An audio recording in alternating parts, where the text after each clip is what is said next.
प्यारे इस्लामी दोस्तों, आज हम आपको बताएंगे कि हज पर जाने वाले एक हाजी के साथ एक ऐसा करिश्मा हुआ जिसे सुनकर आपका दिल खुश हो जाएगा।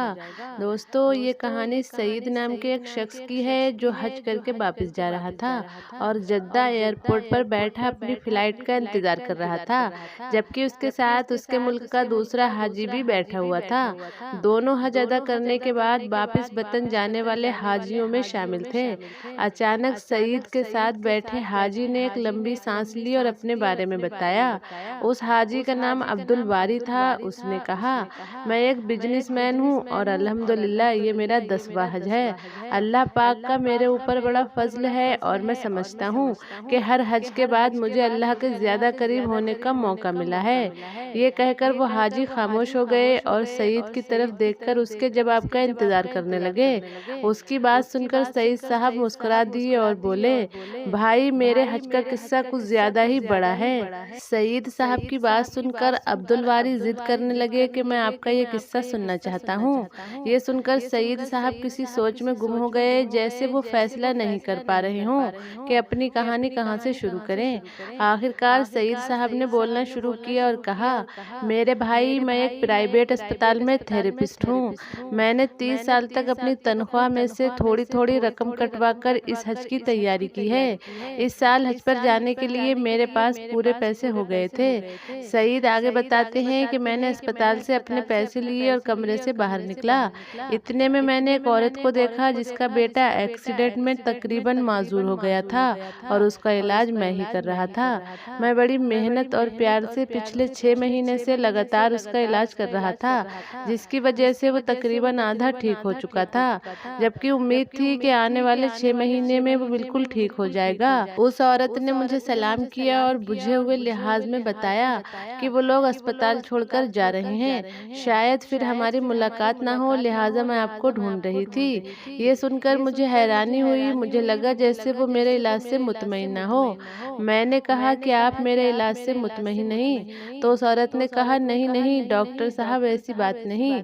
आपने तो बच्चे को डॉक्टर के बजाय बाप बनकर संभाला है। मेरा तो रुआ रुआ आपको दुआएं देता है। आपने मेरे बच्चे में न सिर्फ जीने की उम्मीद जगा दी, बल्कि अपनी ड्यूटी से हटकर इसका इलाज किया और तोहफे वगैरह भी दिए, जिसके लिए हम मियाँ बीवी आपके बहुत शुक्रगुजार हैं। सईद भाई एक सुनकर कहने लगे, फिर आप अस्पताल छोड़कर क्यों जा रही हैं? मगर वो मेरी बात का जवाब दिए बगैर मरीज के कमरे की तरफ चल पड़ी। ये देखकर मैं सीधा एडमिन ऑफिस की तरफ गया और बच्चे का कमरा नंबर बताकर पूछा कि ये लोग अस्पताल क्यों छोड़ रहे हैं। तब मुझे पता चला कि इनके पास पैसे नहीं हैं और इनको अस्पताल की तरफ से नोटिस दे दिया गया है कि कमरा खाली कर दो। सईद कहते हैं, ये सुनकर मैं वहां से मैनेजर साहब के ऑफिस में गया और उनसे सिफारिश की कि बच्चे को इलाज जारी रखने की इजाजत दी जाए।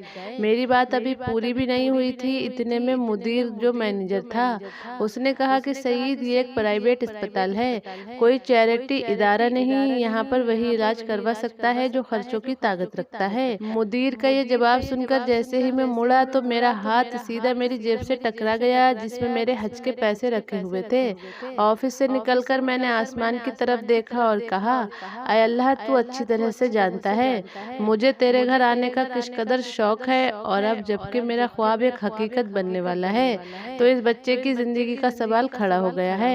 अय अल्लाह, मैं मजबूर हूँ, मगर तू बेनियाज है। मैं हज पर ना आ सका, तब भी मुझे अपने फजल से महरूम मत करना। सईद कहता है, इसके बाद मैंने उस बच्चे के अगले 6 महीने तक के पैसे जमा करके उसके अस्पताल से निकलने का ऑर्डर कैंसिल करवा दिया। ये सुनकर दूसरा हाजी अब्दुल वारी जो सईद की बात सुन रहा था, वो कहने लगा, आपने अपने हज के पैसे उस औरत के बच्चे के इलाज के लिए दे दिए, तो आप हज पर कैसे आए? ये सुनकर सईद भाई ने कहा, जब मैं घर आकर लेटा तो हज के मनासिक का एक मंजर मेरी नजरों में घूम रहा था। मैंने कई बार बैतुल्लाह का ख्याली तवाफ किया, कई बार लब्बैक अल्हम्दुलिल्लाह लब्बैक कहते मजमे के साथ अपनी आवाज मिलाकर उनका हिस्सा बन गया था। पर पता नहीं कब मेरी आंखों से आंसू बहना शुरू हो गए और मैं बहते हुए आंसुओं के साथ ही सो गया।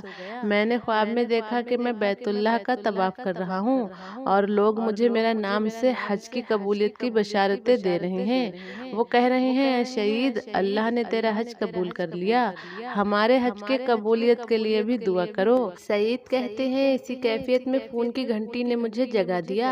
फ़ोन पर अस्पताल का मैनेजर था जो कह रहा था कि अस्पताल का मालिक हज पर जा रहा है और वो अपने ख़ास मुलाजिम के बगैर कभी नहीं जाता।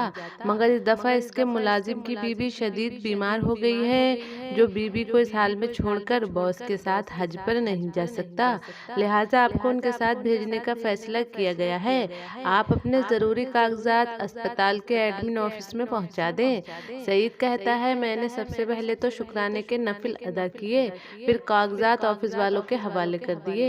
यूं अल्लाह पाक ने मुझे अपने घर बुलाने का इंतज़ाम कर दिया। हज के बाद अस्पताल के मालिक ने मुझे मेरी खिदमत का मुआवजा देना चाहा तो मेरे आंसू निकल पड़े। मैंने उसको बताया कि उसने मुझे हज कराकर मुझ पर बहुत बड़ा एहसान किया है, लिहाजा मैंने जो भी उसकी खिदमत की है वो कुछ भी नहीं लेगा।